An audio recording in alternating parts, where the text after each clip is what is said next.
Okay, so my name is Sarah Johnston. I live in DeWitt, Iowa with my husband, Andy, and our 3 boys, Lucas, Lane, and Landon. Day to day, I work in the administration office at my local school district. In my free time, we like to have movie nights. We volunteer a lot in our community with things, and we like to go camping. I have no idea what my bio says. What does it say? Okay, so I'm Emma Boza. My husband, Ben, and I live in Haywarden with our 2 girls, Nora and Ruby. Ruby has Down syndrome. She's 11. I'm very involved in our school and our community, and I serve on several different boards and committees. I work at the high school as a para. I hold a bachelor's degree in family consumer science and interior design. I don't try to make sense of my life. As a family, we enjoy attending the high school sporting events and traveling. And my girls and I have not met a roller coaster that we don't love.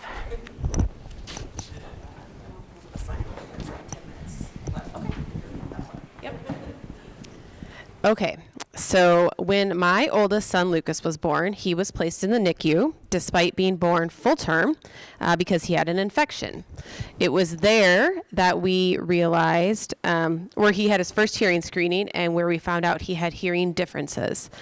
We had a few more tests after that. Eventually, we were referred to the University of Iowa for a sedated ABR. It was then that it was confirmed that Lucas would need hearing aids. I remember the car ride home, being emotionally exhausted from the diagnosis and hearing all of that. And me, as a very type A person, as Emma has found out, I immediately got on the phone and called our insurance company, and they were like, yeah, we don't cover those. So I was freaking out. We had no idea how we were going to pay for them. It was our first child. We were young. We had no idea what we were going to do. Luckily for us, at that time, a private agency covered them for us. They heard that we had this predicament, and they stepped up and offered to pay for them. So after that, we just sort of forgot about the ordeal of having to get hearing aids because we were good at that point. We had 2 more children. Our 3rd child was also born needing hearing aids. It was at that point that we found out that they both had a rare genetic condition that causes it. But still, everything was going okay. We were pretty comfortable in our little bubble because by that time, the state had introduced some funding to cover pediatric hearing aids, and we utilized that to purchase his hearing aids. And then came 2017. One of our children needed new hearing aids. I honestly don't even remember which one. I think it was our oldest, and the funding had been cut. So now we needed new hearing aids. We had no money to buy them, and the state had no money to help us buy them. So we had no idea what to do, and we were mad. All right. So I was 27 weeks pregnant with Ruby when we received our prenatal Down syndrome diagnosis. Nora was 2 years old at the time. So the next several weeks of my pregnancy were kind of a whirlwind of tests and doctor's appointments. And honestly, that's kind of where our advocacy journey began during those last weeks of my pregnancy. We had to advocate for her to be born. Termination was the first option given to us after we received our diagnosis. We had to advocate for proper medical care for her. While I was still pregnant, they kept saying how she has Down syndrome. As soon as she's born, she'll go to the NICU. And I'm like, that doesn't make sense. Just because she has Down syndrome, that's not like a medical condition that needs NICU care. So I really had to fight the doctors to get her to stay with me after she was born. And we had to constantly remind our doctor that we truly believed our baby's life was worth living. We've done a lot of reflecting on that time, and I feel like for doctors, like they're high level, and that's perfection to them. So, you know, when they get somebody with a prenatal diagnosis that's not perfect in their mind, then it's not worth having. So we really had to fight our doctor that we were okay with having her and that we wanted her. So Ruby was born in October of 2010, and we have never looked back. Okay, one of my favorite quotes is by Margaret Mead. Never doubt that a small group of thoughtful, committed citizens can change the world. Indeed, it's the only thing that ever has. Now, let me say this. From the moment your child is born, even if they're born with nothing different about them, you advocate for your child. From the moment you have a diagnosis, you advocate for your child. But it was 2017 that really pushed me further out of my comfort zone and into some statewide advocacy. It was at this time, just push it. Sorry, the space bar. Oh, there we go. Or that. It was at this time that I attended the Iowa Family Leadership Training Institute. I cannot say enough amazing things about this institute. If you have never attended, I would encourage you to. If you have anybody else that you think would benefit from this, definitely send them to this website and check it out. It is the thing that really helped me believe in myself and my role as an advocate for my children and other children who may have different abilities. It was also around the same time that I attended this that I became a member of the Early Hearing Detection and Intervention Board for the state. And in 2017, through this program, it was the first time I approached a legislator about something I wanted changed to make things better for children in our state. But let's be clear, asking your legislator to draft a bill and getting a bill to pass, there's a whole lot of steps in between those two things. In our case, Representative Norland Mompson was our legislator. He was totally on board with it and willing to draft a bill for us. We received notice late one afternoon that the bill was going to be heard at a subcommittee meeting like the next day. And I emailed everyone I could think of, and we made plans to drive out. My husband and I, along with our oldest child, who would have been in 4th grade at that time, attended the subcommittee hearing. I spoke, my son spoke, and then what felt like every insurance company lobbyist in the whole entire world spoke. And that was the end of that bill. Shot down. We took some time off for some health issues with my youngest son. And then once again this past summer, we decided it was worth fighting for again. So this time we contacted Senator Chris Cornoyer, who seemed to be making some pretty big waves in the legislature. So we wanted to meet with her. We met with her and spoke about what we wanted to do. And once again, she agreed. She was happy to do it. Once her bill was presented, Representative Megan Jones on the House side presented the same bill because she had found out about it and thought it was a great bill. We attended the subcommittee hearing on the House side because it passed through the Senate before we even knew it on the subcommittee side. But this time our whole family went. So I went with an 8th grader, a 5th grader, and a 2nd grader. I spoke, my oldest son spoke, he's now in 8th grade, and my 2nd grader spoke. He just had a little note card and spoke. He was holding a stuffed animal there. It was adorable. This time the bill passed through subcommittee with amendments. I truly feel that the difference between the 2 times that we did this was how prepared we were the second time. We had been there once before, so we knew the process. And getting a bill to become a law is a process. The time to learn that process is not on the fly while you're advocating. You will do much better, unless you have incredible luck like Emma here, if you know that process ahead of time and are aware of the next steps. I've said that 2017 was what really pushed me into statewide advocacy, but without really realizing it, I was making connections way before that with people statewide. Around 2015, I had joined the Iowa Hands and Voices board, still a member today. Before that push in 2017, I had interacted with dozens of professionals through appointments and various studies we agreed to let our children participate in. Add in Iowa Family Leadership Training Institute, and I see Diane just walked in. She is a graduate of that. And the Eddy board, and it resulted in me knowing a lot of people, a lot of really beneficial people. These connections come in really handy when advocating for something. You have a pool of people you can connect with who see all aspects of the scenario. It resulted in us having facts, figures, research, and life experiences that this time were not really a match for the insurance companies. It was truly a game changer. I just have to laugh because our situations are so different. This is one of my favorite quotes. Unless someone like you cares a whole awful lot, nothing's going to get better. It's not. I'm not sure what it says about me when I take my life's philosophy from Dr. Seuss, but I try to live by this. In early 2019, I started following the progress of Evie's law in Louisiana. This law was going to make it illegal for medical providers to deny someone an organ transplant based on their disability diagnosis. So social media really created a lot of buzz in the Down syndrome communities about this type of legislation. There were a handful of states that had passed similar laws already, and the National Down Syndrome Society was tracking states that were in the process of doing it.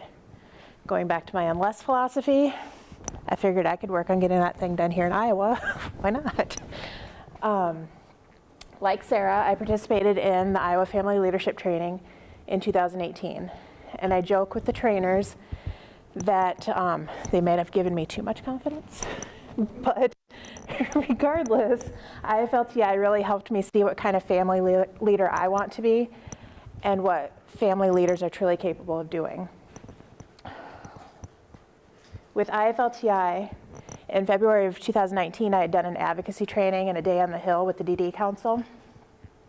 And this gave me the opportunity to meet my local representative and introduce myself, which really is where the groundwork was laid for this entire process. So in August of 2019, I sent a Facebook message. Again, totally not the traditional way to do any of this, but I sent a Facebook message to my representative asking if he'd be interested in sponsoring an organ transplant discrimination bill. He said he'd be open to it, so then I contacted the family that worked on Evie's law in Louisiana, and they shared a copy of their bill, so then I went and created a similar version that was more Iowa specific. So I sent it to my representative for his review in September in 2019. And on January 23rd, 2020, he messaged me that it had officially been filed and was headed to the House Human Resources Committee. Looking back, I really had no idea what I was getting myself into or how the next few months of 2020 would play out, but unless, right?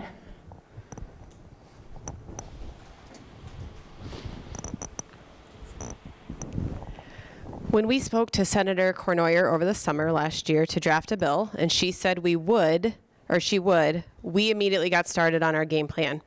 We knew how vigorously the insurance companies lobbied against the bill the first time around when we introduced it, so we knew we would need a strategy. The first thing I did was contact Caitlin Sapp, who used to work for the University of Iowa in the audiology area. And she graciously helped us the first time around. So although she had moved out of Iowa, she still helped us with all of our logos and all the graphic stuff we did, because that is not my cup of tea. She understood how much it would help the children in the state, so she was still willing to help out. I started reaching out to all of my professional and personal contacts. I knew we would need research and we would need personal stories. So I was reaching out to my kids' audiologists, anybody they had done a study with, any doctor they had seen, anybody I had met on a board that could somehow help us with this bill. We reached out to organizations like AG Bell and I can never remember what it's called, the Iowa Speech Language Hearing Association, because we needed their support.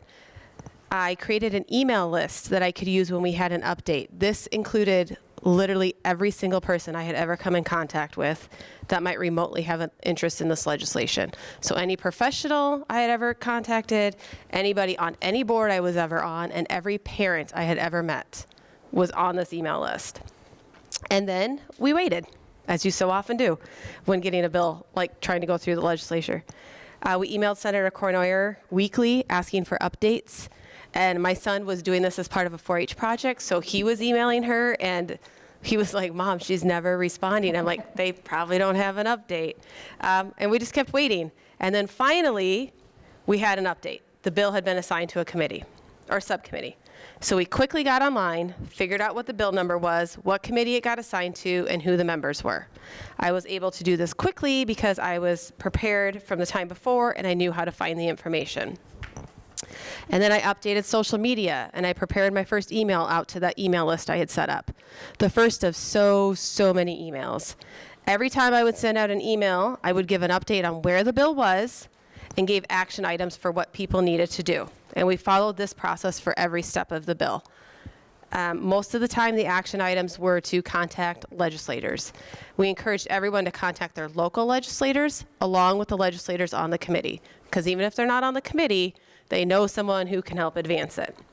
We would sit at our kitchen table at night, all with our computers out, sending email after email, telling our story and asking them to move the bill along.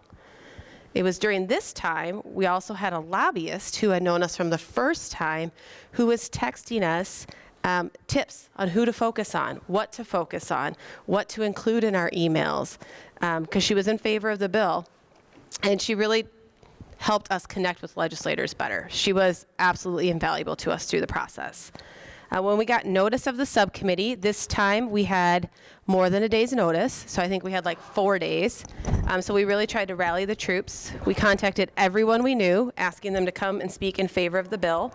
I had my 2 children who wore hearing aids prepare something to read. I prepared a statement. Other parents prepared a statement. We had professionals prepare statements. We had another parent that was coming that contacted the news media, so they showed up. It was really awesome to see that many people. The research we had done ahead of time was extremely helpful during that subcommittee. We were able to answer every question they had with precise, accurate information. I have never felt more proud of my children and these people that I had spent years cultivating relationships with. We had gotten our story out and we were being heard, and it felt amazing. So here is, no, go back to that one. Oh, shoot. How do you go back? I don't know, right, we're fine. That was what was on social media. Probably figured it out. This is the flyers we had prepared ahead of time, waiting to see when it would go to subcommittee. So like we had it prepared minus the bill numbers because you have to wait till it gets, assigned before you get those. So we had that all ready to go, just waiting for us to get an update. And that is what we handed out. That's what we emailed out to people. It just talks about why it's important. You can't really see it very good, but we tried to make it like aesthetically pleasing. We talked about the other states that had done it. And we really, when we were advocating for our bill, we really talked about it's like $5,000 for a pair of hearing aids for this child. But if this child doesn't get hearing aids young, it's like hundreds of thousands of dollars to catch that child back up to their peers. So we really tried to play the cost-benefit analysis there. Okay, next. Maybe. Try the space bar. There we go. Okay, so this is my oldest son speaking and my youngest son with his little stuffed animal speaking at the subcommittee hearing. And in the background, you can see like all the people that were there, and they were all the way around the room. It was pretty fabulous. And the little girl in the white sweater, that was Brittany's daughter, and she spoke, and she's the one that spoke to the news media. So if you saw a news story about that time, that was her. There's all the kids that had attended with the representatives. They wanted to take the picture, and I don't know that representative's name, the guy holding that little, that's Tammy Hoffman's son. But he just picked him up. I mean, you could just tell he was a grandpa. Just picked him up like, oh, come here. It was great. Then, our favorite part about going to the Capitol. We had been there once before, but these representatives and senators love children, love them. Like, we just walked up to the doors and they were like, come in, check it out, come take pictures. They love it. And our little second grader had the most fun filling out those little forms. You have to fill out a form to ask to speak to a representative or a senator, and you hand it to the page at the door and they go in and get them. All of my kids did that. All of my kids took part in that. They took them home with them afterwards. They kept them as like souvenirs. But our little second grader, it was like his favorite thing ever. He would go up to the poster of all the representatives. He would decide which one he wanted to talk to, and then he would go get the paper and write the name out on his own, and it was great. And so then that's a picture of us. We took pictures in both, so I'm not really sure which one that's at. I'm not sure if that's the Senate or the House, but they let us take a family picture. And actually, Chris Cornoyer took us all the way up to the top of the Capitol. Like, she let us go all the way up. It's a haul. If anybody ever suggests you do that, make sure you're ready, because it is a haul. Okay, so I included this in here so that if you are not familiar with the legislative website where you can find information, this is the website. You can go to the Legislators tab to find your legislator. You go to the Senate House tab to find the session timetable. That'll give you, like, if you want your bill to be heard, whatever, you know, all the funnel dates. That's what that gives you. You can go to committees and schedules to find out who is on a committee. So if you bill goes to Human Resources Committee, and then it'll go to a subcommittee, that's where you go to find out who those people are. And then you go to legislation to look up a bill. I think we need to. Okay, so my tips and tricks from this time. Tell your story. You assume, like we assumed everybody knew that pediatric hearing aids were not covered. Nobody we talked to knows that. Nobody ever knows that. I'm guessing when you introduced your bill, a lot of people were not familiar with the fact that it's not covered. We just assume everybody knows about it, but usually they're not even aware of it. So and that's the other thing. Even if it doesn't pass, you have now just made that many more people aware that there's an issue. Connect with local, statewide, and national organizations who would be interested in your proposed legislation, because they have lobbyists whose full-time job it is to lobby for bills. So use those people to your benefit and get in touch with those lobbyists and help them, or have them help you push for this. Before you blindly send out emails to legislators, I hear they really do not like that. You should get to know them. Always strive to know your local legislators. Diane Bremen, okay, from IFLTI.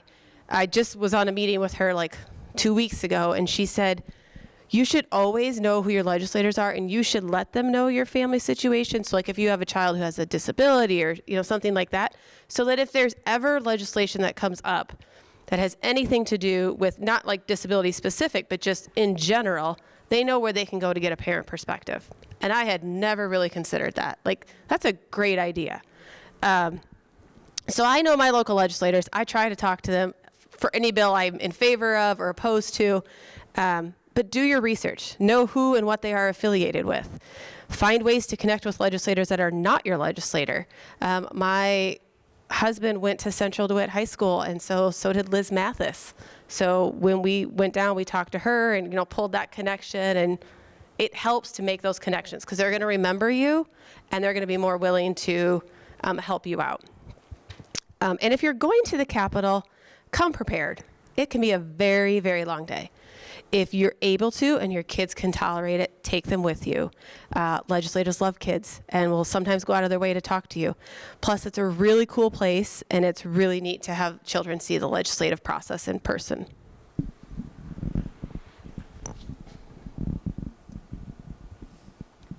All right. Again, wildly different how this went. So, well, being assigned to a committee the second day of the 2020 legislative session seemed like a huge first step.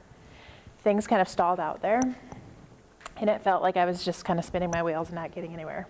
I sent several emails to Human Resource Committee members, but really wasn't sure what else I could do being 4 hours away from Des Moines.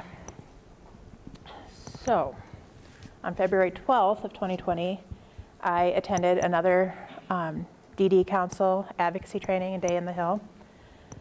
And somehow I completely overlooked that was a possible partnership in this whole process. They're amazing. If you ever do anything like this, you need them on your side. Are those online or are they in? The advocacy trainings? So like I did mine through IFLTI, and so a group of us go and just do a training boot camp in the morning at the council office, and then we kind of have a free-for-all at the Capitol. You can go meet your legislators or whatever, but they... It doesn't say online. No, they get like several grants, I think, and then groups can do their own trainings.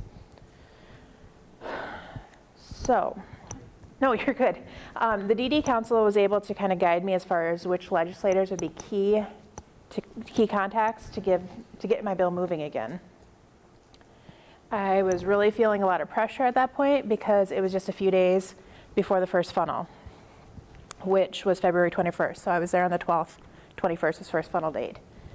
I don't know how familiar you're all with the legislative process, but the first final date is if your bill hasn't made it out of committee, that's the first funnel. They all have to be through committee. If they don't make it through, then it's dead for that year. So you want to make it through that first funnel date to even get considered on the debate floor. There's a lot of steps. So I really needed to get through that first funnel date. So I emailed, on February 16th, I emailed Representative Bergen, who I serve on the Governor's Early Access Council with, and asked if there was anything he could do to help me jumpstart things. He returned the email the following day and said he would follow up with the committee chair. So another day later, I received an email from, let's see, who did I get it from? Representative Bacon. And he was the subcommittee chair, and he said he fully supported the bill and would be voting for its passage.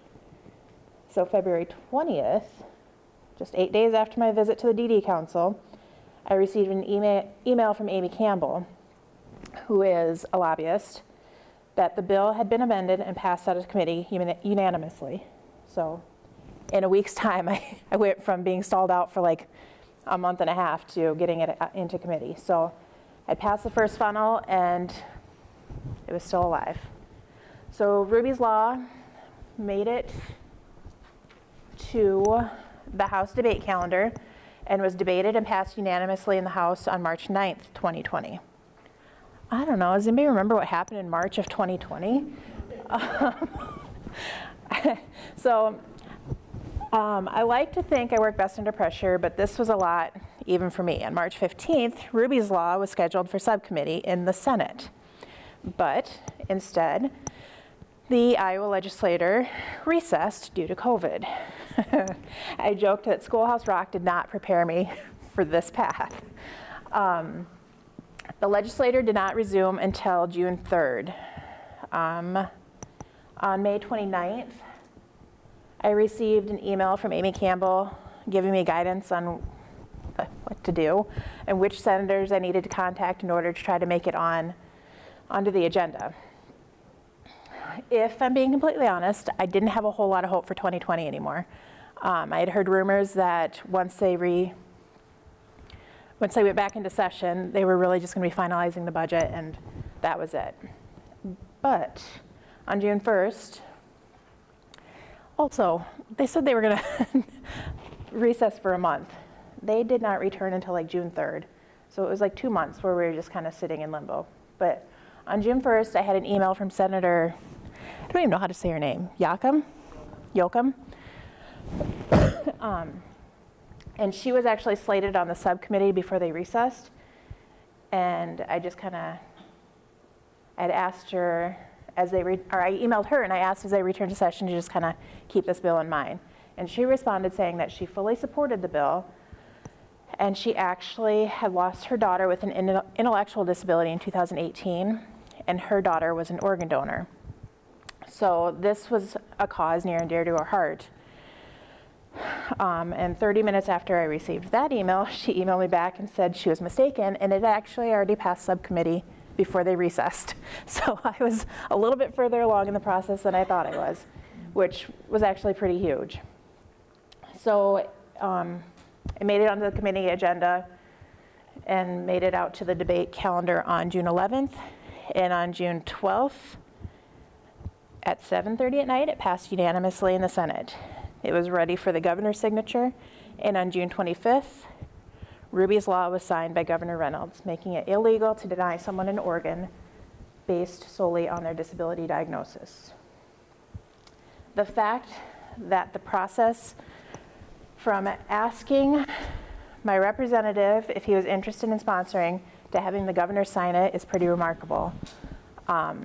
Here are some stats from that 2020 session from the DD Council, or from InfoNet. Every year they look at a number of bills introduced and signed into law so they can track the odds of a bill becoming a law. So in a normal year, a bill has about a 1 in 10 chance of becoming a law. And in 2020, the odds were not as good. Only one bill out of every 14 became a law in 2020. So in 2020, legislators introduced 1,549 bills. Only 113 of those made it to the governor's desk. And the governor signed all but one of those. So just 7% of the bills introduced became law. So after I saw that statistic, I'm like, wow, that was actually really amazing that we got that all done during COVID with those statistics. So that's the story of how that became a bill became a law. All right, so let's go back to that email list I created and all those people I made contact with. How did I get to that point? As I said earlier, I've been a part of Iowa Hands and Voices since around 2015. I was on the Up With Families board in the Quad Cities. I went through IFLTI in 2017.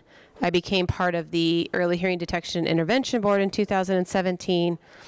I became a member of the Stead Family Children's Hospital Family Advisory Council last year. I participated in the deaf and hard of hearing stakeholder meetings this past year, and most recently I agreed to be an EDI parent partner. And since our children have been old enough, I've agreed to let them to participate in a handful of studies through the University of Iowa hospitals. So beyond the fact that I apparently cannot say no, let me tell you why I do this. I have always said, ever since our kids were little, I will give back anything I can to those who have helped us along the way. But it's not just giving back. These boards, organizations, meetings, they're all mutually beneficial. I get to offer my parent perspective. I get to help them connect with families in Iowa. I get to tell our story. And I get to make a difference in the lives of my children and other children in Iowa. But I also develop relationships that I will always have. I've met other parents, professionals, lobbyists, senators, representatives, future, was that senator or House? She's not even paying attention. Senator. Senator? Future senators? Hopefully. Yes. Yes. And that list could go on and on. And not just from Iowa, from all over the United States. And these are the people I tapped into when our bill was introduced. I knew that they would have an interest in seeing the bill pass and would do whatever they could do to help us pursue that. So my advice to you is to get involved where you can. There are a lot of local, and if that doesn't work for you, sometimes virtual groups out there to connect with. If you are able, I would highly, highly, highly, highly recommend IFLTI. There's been some pretty phenomenal things that have happened from that training. It gives so many people I know the confidence in their ability as a family leader and advocate. And it gives you great tools to use in whatever you decide to pursue. Join boards and organizations where you can. Attend conferences like this one and meet people in similar situations. Every person you meet is an opportunity to connect. I encourage you to make as many of those connections as possible. I understand that not everyone's situation is the same. You might be able to say no. You might not be able to follow the steps I took, but that is the beauty in their stories. In our stories, they are ours. Yours is still unfolding, and you get to determine what your next steps are. So I would definitely echo several of Sarah's points. Get involved. I'm often saying I sign up for things, and I really have no idea what I'm getting myself into. But being willing to take that risk is really important. I honestly had no idea what IFLTI was when I signed up. I had no idea it would literally be a turning point in my advocacy journey. This is in part to the confidence it gave me in my abilities, but also the contacts and relationships made along the way. I've also served and am active on several boards and committees. I mentioned emailing Representative Bergen at one point during the process. I serve on the Governor's Early Access Council with him, so it was nice to be able to make that connection when I contacted him. Amy Campbell played such a huge role for me, and I was introduced to her through my participation in the DD Council Day on the Hill. Also, through my different trainings and boards, I built relationships with people across the state, and I was able to break out of my little Down syndrome bubble and connect with people invested in other disabilities. All of these were important when I was asking people to email the representatives and senators. The more districts we could make some noise, and the more legislators we would have awareness of the bill. Getting involved and always being a lifetime learner are going to be your biggest assets when it comes to advocacy work. I want to end with this. It may seem like you're spinning your wheels or constantly running into closed doors when you're advocating for legislation or otherwise. But just know that when you're feeling defeated and you aren't getting anywhere, people are still noticing the work you're doing. These are 2 messages I've received from my daughter's teachers. One was preschool and one was TK, and they sent those when I was in the midst of working on the bill and stuff, so 2 years ago, and she's 11, so I mean, it'd been a while since she'd been in their classrooms. But they both kind of told me that they recognize what I'm doing and how important it's been, and the impact it made on them, which I think is huge as a parent to hear that somebody sees you.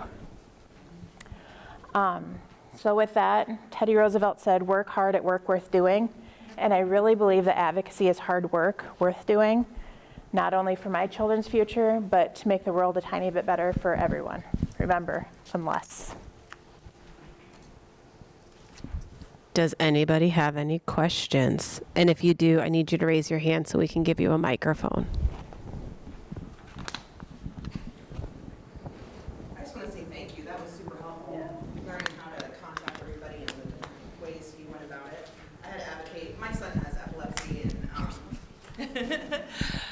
my son has epilepsy and autism, and I advocated at the state to get the medical cannabis bills passed, and then advocated with the medical board to get autism and those diagnoses added. And it is hard, and it takes years, and it's amazing what you 2 accomplished. It's phenomenal. Well, and thank you for your hard work. When Sarah and I were working on this, I'm like, I feel like it's a good example of how wildly different you can do things and still have the same end result. So there really isn't a right or wrong way to do things. Just got to keep pushing. Okay, and our very last slide is we included our contact information in case you guys ever need to get a hold of us for anything. Or if you just want to hang out or call and talk. I always tell like all of my son's teachers or whatever, I'll be like, I'm an open book. If anybody wants to contact me, I will help them. So there's my email, there's my cell phone number. I'm willing to do whatever. And I think Emma is the same way. As well. Can you repeat that training that you said for advocacy? It's LTI. It's on the. It's Yeah, in this it's on one the, of the slides. at the top here. There's a website underneath it. Person or? It is in person. It's like a 5 session, maybe 6 sessions. I don't know. If you go like when Diane and I went, we went to Kirkwood. Yes, and it's okay. As a parent, it's amazing. You go there without your children. Overnight. Vacation. Overnight. They feed you. And then you learn like a lot of really, really cool advocacy tips. And they it's a small, your cohorts, I think they try to cap it at like 13 to 15. So it's Yeah. a small group. It's every year. Yes, it's every year, and they alternate where. Like we did it in Kirkwood, and I think the next year they did it more out towards like Carroll or I would something. say my group was in Carroll. Yep. This year I think they're in Cedar Rapids, or this session they're in Cedar Rapids. So they move it around so that it's easily accessible for everybody. 5 sessions that you have to go to. Yep, it's Yes. 5. And you. Different times? Yep. or- Yes. Yep. Yep. And- And they, when you decide you want to do it, if you go look at that website, they usually have the schedule. You have to do like an interview to get accepted. And then at the end of it, they pair you with a mentor for like what you're working on, somebody who's done something similar to help you. So is it for families or is it for professionals at all? It's more geared towards families. Yeah. Geared towards families. Family leaders is what Yep. they're trying to put out, is trying And to like help people. The overall thing you're working on while you're doing the training is a community service project. And that's kind of what your mentor is paired with you for, to help guide you to resources and contacts to do your service project. Yeah, so like mine was the bill the first time. That was mine. What was yours? My service project was, I created a presentation and did it with first responders in my community on responding to disability, with the ultimate goal of getting Project Lifesaver back in our area. And it wasn't it wasn't done in 5 sessions. I never intended it to be, but actually last summer we finally got Project Lifesaver back then. So Yeah. it was an ongoing project. It was a lot of work, but I made a lot of connections through IFLTI and in that process too. So Yeah, and they're like, once you're part of IFLTI, like everything they do from there on out. You get emails all the time about their advocacy stuff they're doing and what's going on. So you're kind of just always connected to that group. And like I said, it's a pretty I blame them for phenomenal. a lot of my inability to say no to things, Yeah, though, too, 100%. because they'll keep asking, and then I'll just keep doing stuff. Yeah, And, because actually, they are having a session today yep. and had asked me if I would go talk at that one too. And I was like, yeah, I can't. I already committed to this one. And I'm mentoring, so. Yeah, so it's a thing. And Diane has gone to IFLT. I was going to ask you what your project was, just give them a better idea. Do you remember? I feel like ANOD kind of came out from it.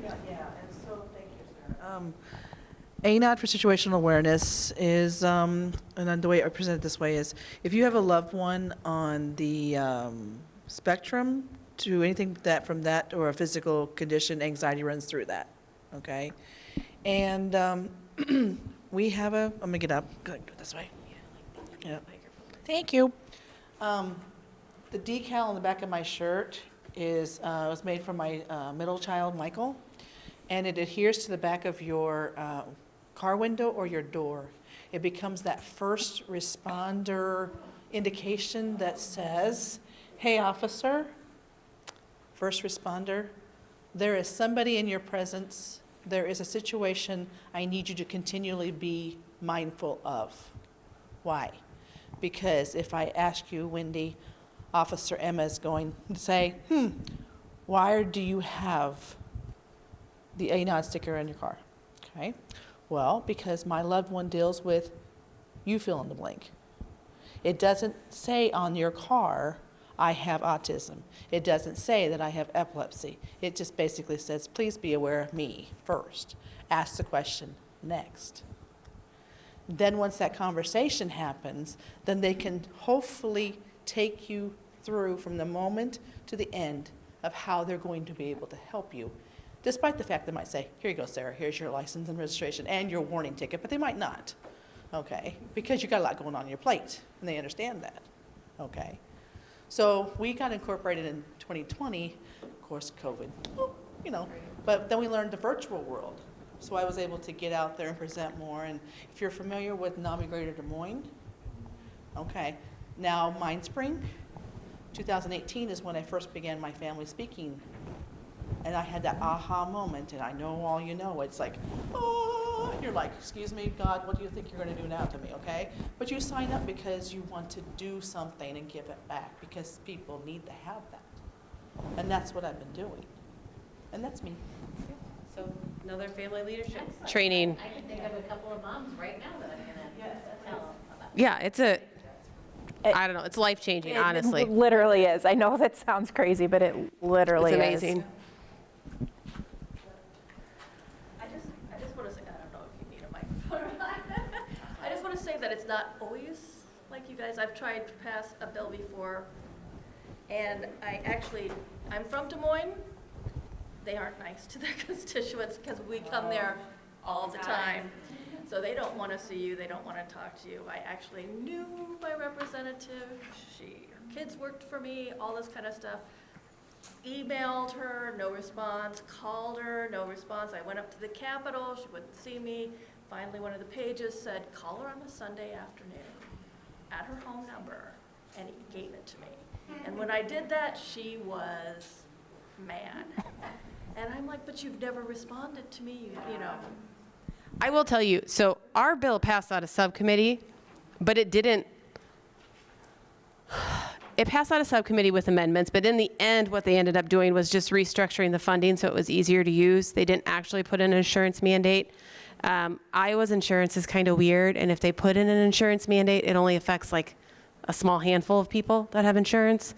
So honestly, like, it passed, we created awareness, we got more funding, but really my next step is just, I'm gonna start contacting federal legislators and be like, it's just, 23 states have already done it. It should just be a world, you know, a United States thing. We should all have to cover pediatric hearing aids. It shouldn't have to be state specific. So, yeah. They don't respond, and they didn't like what I was asking for, so they just don't. Well, Yeah. and I think, Which is not right. They should respond regardless of who their constituent. I'm aware of it. For Yes, absolutely. yeah, no response is unacceptable, but I think, It took us 5 years to pass our bill, and then you still had to fight to add the other diagnoses that people needed on that bill. So then you still had Yeah, it can be very, very frustrating. Did you find that it was harder, I mean, and maybe this doesn't have anything to do with the insurance companies, was it harder with the MCOs, the private managed care organizations that came in? So it Or was, did that have anything to do with that? no, it has something to do with, I don't understand the insurance world, but like the way Iowa's insurance is set up is if they mandate something, it would actually only require, because like Iowa has self-insurance, like all these other things, like their mandates don't cover every type of insurance. And I don't understand why not. I don't get it, whatever. I will tell you though, this time, I think there's a huge change in the US in general with some of these bills, like regarding more disability specific stuff, because I feel like 2017 when we went in, insurance lobbyists everywhere speaking against it.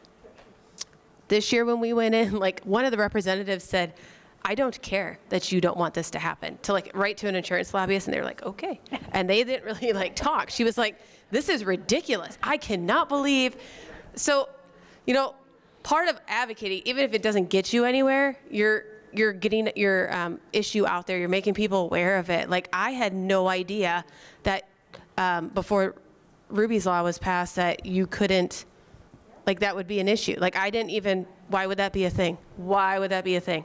That just makes no sense to me. So like you win, no matter what, you win something. You win somebody else knowing something, you win somebody else being aware of it. Eventually we'll get there, right?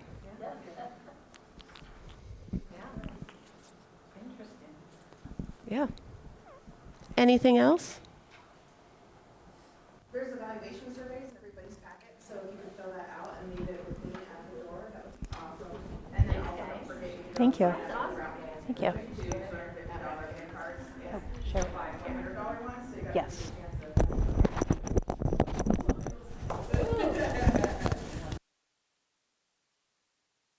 You might want like the local, like, nice. stuff before I worked for us, but I won the big prizes, so. That's awesome.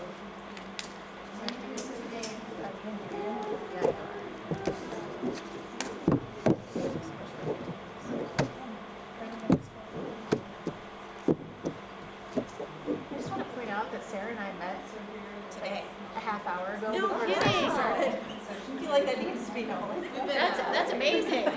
We've just been communicating via email. Text. You know, if nothing else, COVID made us realize that we can. We can communicate We can without. communicate, we can do things without being face to. I don't like it personally, but It's not ideal, but It's- I'd say right. it worked. but it works. Yes. Yeah, Yeah. it's really, yeah. I think it's made all this stuff out of our comfort zone. Yes. Oh, I hated to whenever we first started. How do we do these things? Yeah.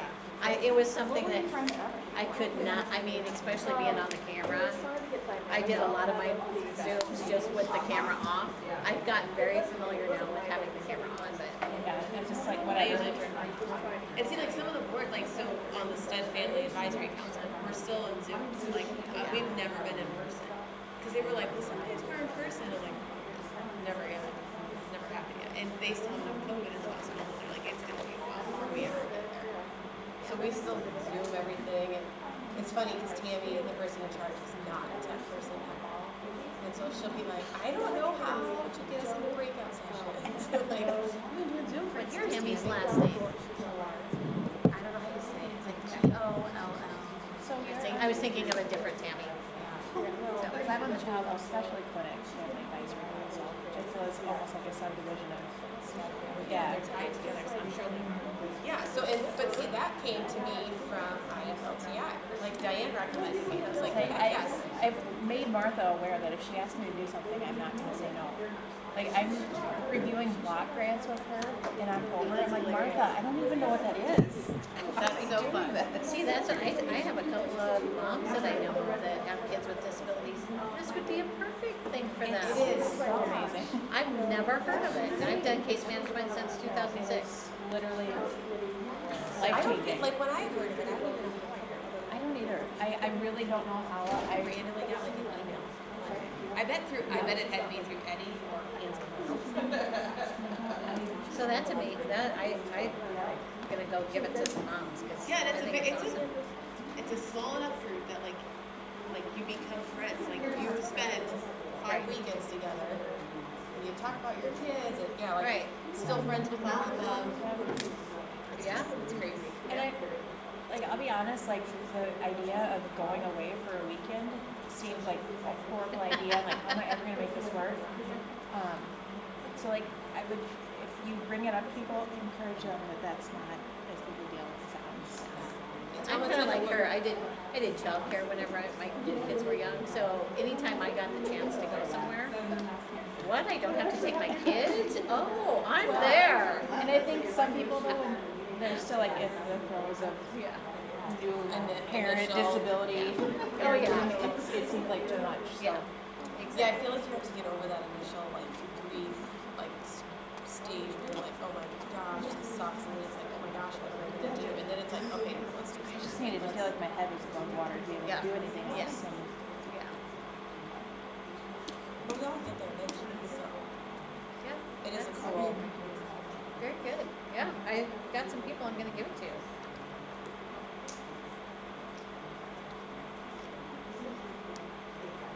so I should probably try to figure out what my email is.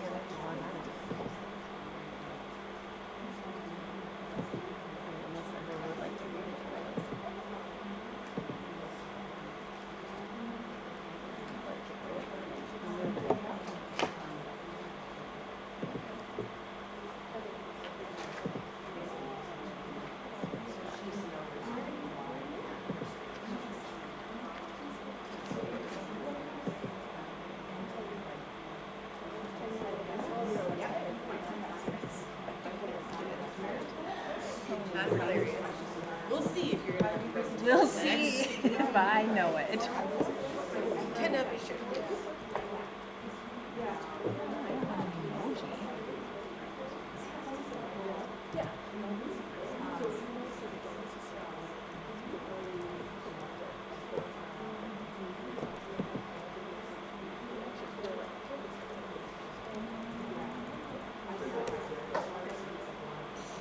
And then it's gonna be like, you are attempting to sign in from a device we do not I recognize. know I am.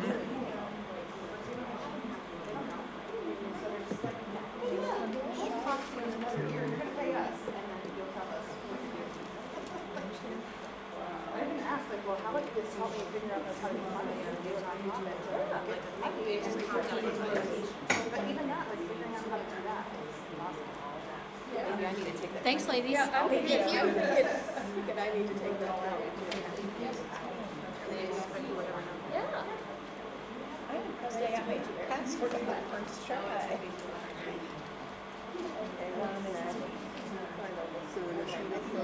No, she's next, and so she's switching to the next one. Okay. But we can figure out how to put it on your Legislators. You gotta try to figure out her email password to get into it.